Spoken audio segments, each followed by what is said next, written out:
वेद पे अपना आधिपत्य कर लिया था।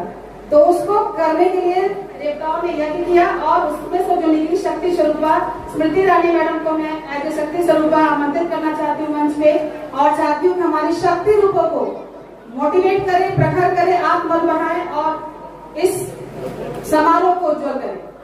स्मृति ईरानी मैडम,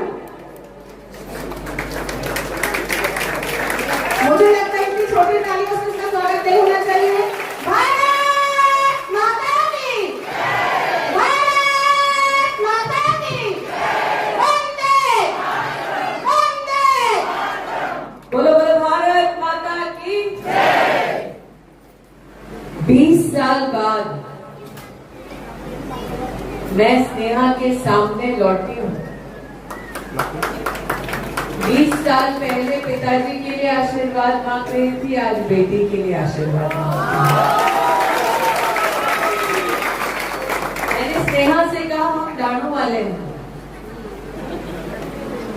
24 साल पहले जब डाणू में मेरा ब्याह हुआ तब कहते थे कि वसई में ये प्रॉब्लम है, वो प्रॉब्लम है। आज मैंने स्नेहा से कहा कि मैंने ससुराल वालों से पूछा वसई की हालत बदली क्या। जहां से मैं हूँ आज वहां पर भारत का सबसे बड़ा पोर्ट का प्रोजेक्ट पास हो गया, गरीबों के घर बने, आदिवासी समुदाय में हमने जनधन के खाते खोले, पानी की व्यवस्था की। और आज मैं ये देखकर हैरान हूँ कि जो कष्ट जनता का 20 साल पहले स्नेहा के पिताजी जिस पर चर्चा करते थे, वो दुख, वो कष्ट, वो संघर्ष आज भी जस का तस है। इसलिए आज आपसे ये कहने आई हूं, बदले की भावना से नहीं, बदलाव की भावना से भारतीय जनता पार्टी एक एक घर जाकर एक एक वोटर से कहे अपने लिए और अपनों के भविष्य के लिए 20 तारीख को पोलिंग बूथ पर जाकर कमल का बटन दबाओ, स्नेह की मूर्ति स्नेहा को जिताओ और विकास करो। भारतीय जनता पार्टी के सभी कार्यकर्ता, कितने कार्यकर्ता 25-30 साल से काम कर रहे हैं, हाथ उठाइए।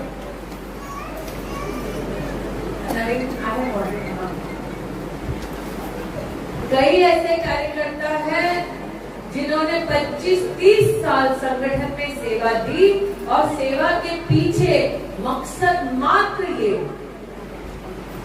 कि गरीब का उत्थान हो, महिला का कल्याण हो, युवा की नई पहचान हो। आज अगर हमारे देश में हम ये देखते हैं, अपने वरिष्ठ नागरिकों को उनसे पूछे, दिल पर हाथ रखकर बताएंगे कि उन्होंने एक वक्त ऐसा देखा है जब अगर मध्यम वर्गीय परिवार और गरीब परिवार में युवती या युवा जन्म लेता है तो उसकी किस्मत में सिर्फ किसी की नौकरी करना होता है।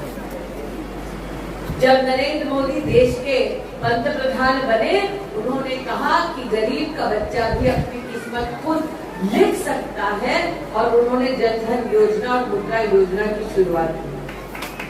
आज मुझे कहते हुए आनंद है कि महाराष्ट्र में 3,40,00,000 जनधन खाते नरेंद्र मोदी ने खोले, जिसमें 14,000 करोड़ रुपया हमारी जनता ने स्वयं अपनी मेहनत का रखा। मैं आप सब कार्यकर्ताओं की ओर से स्नेहा का विशेष ध्यान आकर्षित करती हूँ। स्नेहा, वसई में भी ये संभव नहीं है कि जनधन योजना के अंतर्गत जनता ने अपना बैंक का अकाउंट ना खोला हो।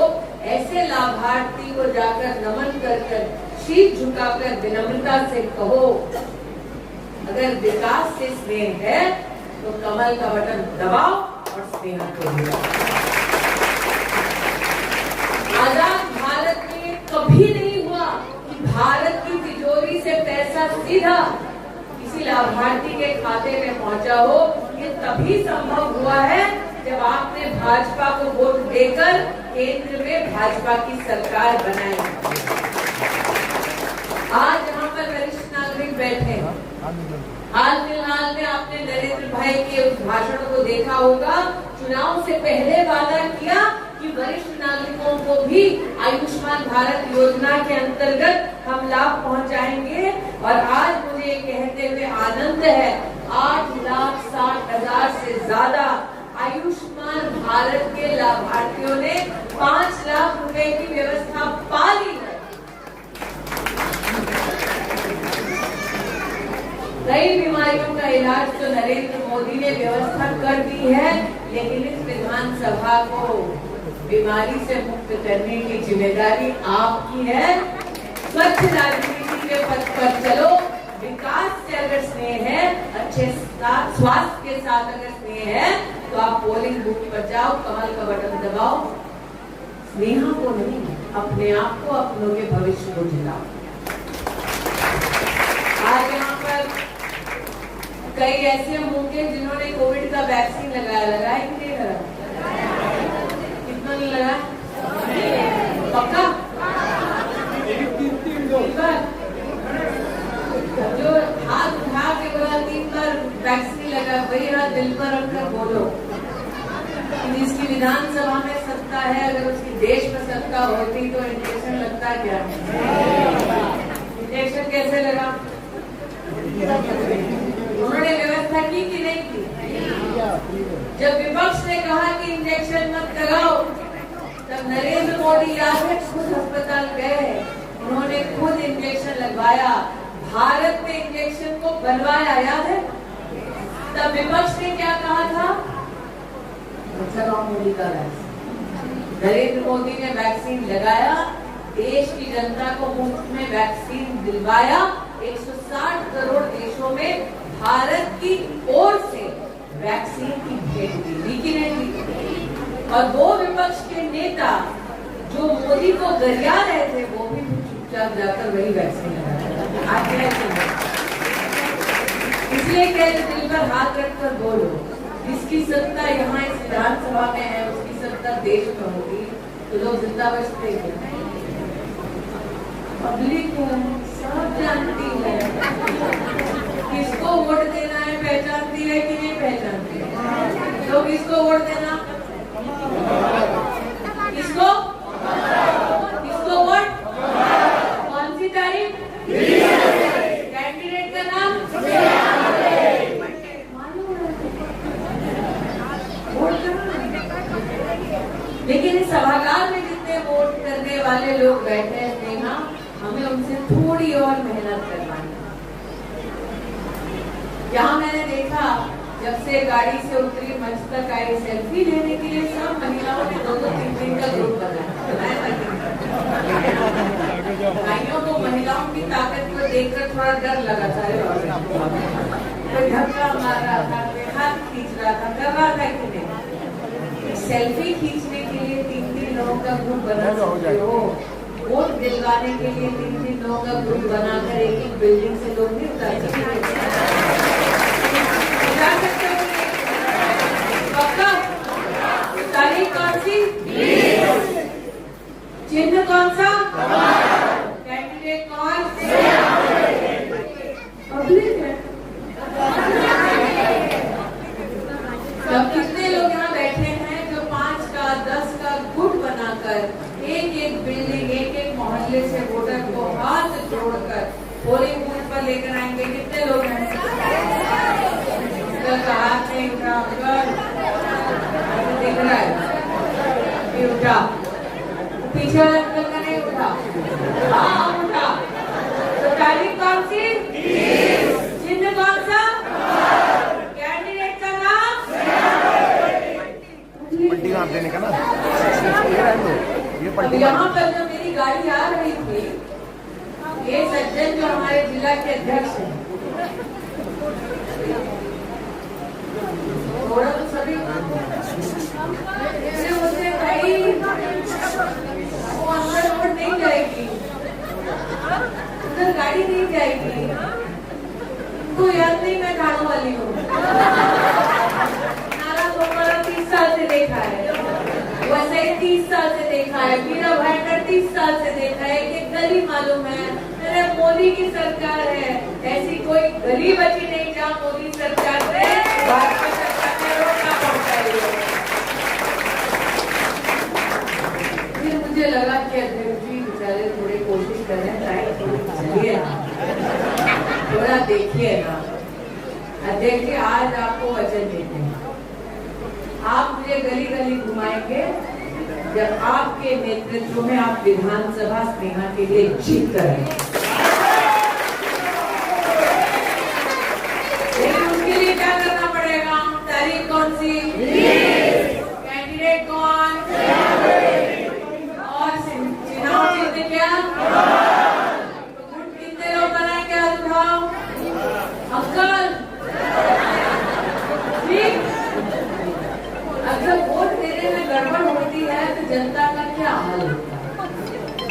कल मैंने दिल्ली में कांग्रेस पार्टी के खिलाफ, इंडिया अलायंस के खिलाफ एक प्रेस की वार्ता की। वार्ता क्योंकि जैसे ही कांग्रेस ने इंडिया अलायंस के पास जम्मू कश्मीर में सत्ता आई तो उन्होंने पहला काम क्या किया? उन्होंने पहला काम क्या? सब जानती है कि धारा 370 पुनः जम्मू कश्मीर में स्थापित करने का प्रस्ताव कांग्रेस पार्टी और उनके आघाड़ी के लोगों ने पास कर दिया। अब कुछ लोग ऐसे होंगे जो कहेंगे अरे जम्मू कश्मीर का प्रस्ताव है, मला का है। लेकिन सत्य ये है कि जब जम्मू कश्मीर में धारा 370 थी तब दलित, पिछड़े, आदिवासी को आरक्षण का संरक्षण नहीं मिलता। जब धारा 370 जम्मू कश्मीर में थी तब महिला अगर हिंसा की विक्टिम बनती थी तो उस महिला का संरक्षण करने के लिए, उसे न्याय देने के लिए संविधान का कानून वहां लागू नहीं होता था।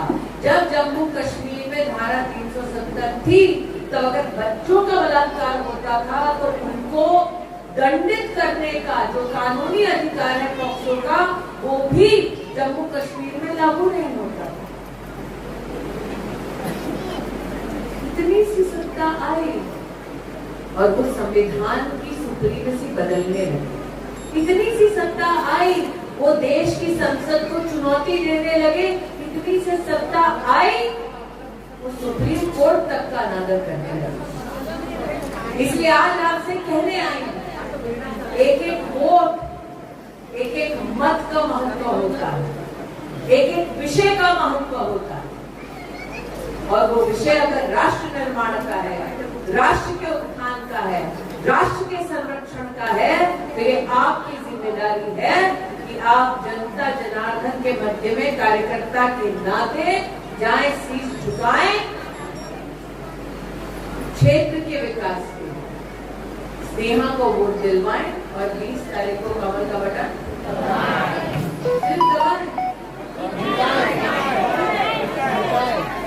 दबाएं ना। तारीख कौन सी? कैंडिडेट कौन? चुनाव चिन्ह क्या? पब्लिक है? पानी आता है? पब्लिक है? वोट तू भी नहीं पहचानती कोई। ये कैसा जनप्रतिनिधि है जिसको ये बात ना चुने कि उसके क्षेत्र में साफ पीने का पानी नहीं? ये कैसा व्यक्ति है जिसे इस बात का दुख ना हो कि उसके क्षेत्र में विकास नहीं? ये कैसी सोच जिसे इस बात की पीड़ा ना हो कि उसके क्षेत्र में नौजवानों के लिए उज्जवल भविष्य की लोगों में कामना है लेकिन उसका साधन नहीं।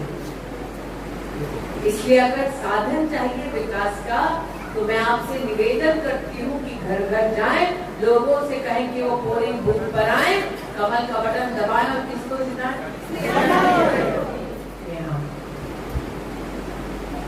एक बेटी के लिए इससे बड़ा दुख ये नहीं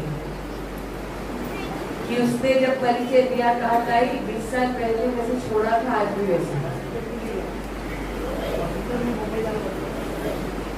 आज मुझे बोरीवली से यहाँ आने के 2 घंटा लगा और उन 2 घंटों में जब कार्यकर्ताओं से मिल रहे हैं, बीच में कार्यक्रम कर रहे हैं, पत्रकार वार्ता भी कर रहे हैं, काम करते करते जब आ रहे हैं, जैसा कि इस नौजवान ने कहा, दीदी हॉस्पिटल भी नहीं है, मुझे मुंबई जाना पड़ता है। व्यवस्था सरकार करती है, क्षेत्र में ऐसा प्रतिनिधि होना चाहिए जो जनता और सरकार के बीच में संवाद का, सेवा का सेतु बने। इसलिए अगर हॉस्पिटल भी चाहिए तो कमल का बटन मांगी चाहिए तो कमल का बटन। तो कैंडिडेट कौन, तारीख क्या और चीज क्या। अब मैंने इतनी समस्याएं बताई तो अध्यक्ष जी भी मुझे समस्या बताए।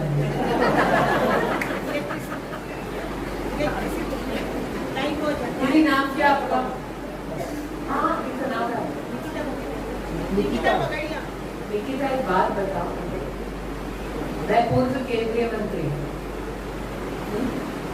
ये विधानसभा की प्रत्याशी, जितनी सरलता से तुम अपनी डिमांड मेरे सामने बोलती हो उतनी सरलता से उनके सामने बोल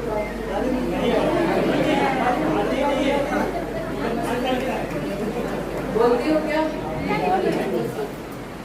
हम सब का जो देश की राजनीति में योगदान दे रहे हैं, हमारा दायित्व है कि हम जनता की सुने।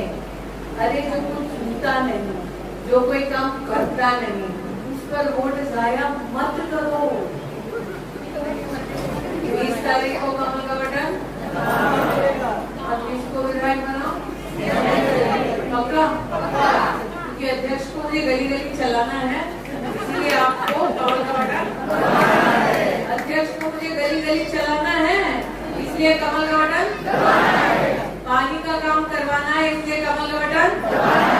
बिजली का काम कराना है, इसके लिए कमल का बटन।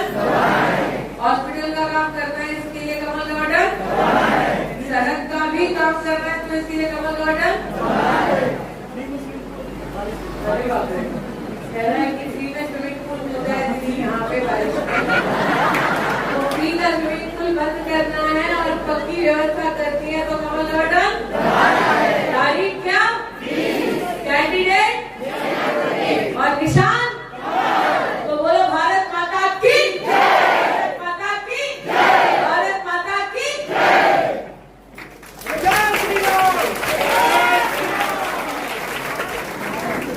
किसने बोला जय श्री राम? 1 मिनट। किसने बोला जय श्री राम? नहीं, सबने नहीं बोला, एक ही लड़के ने बोला।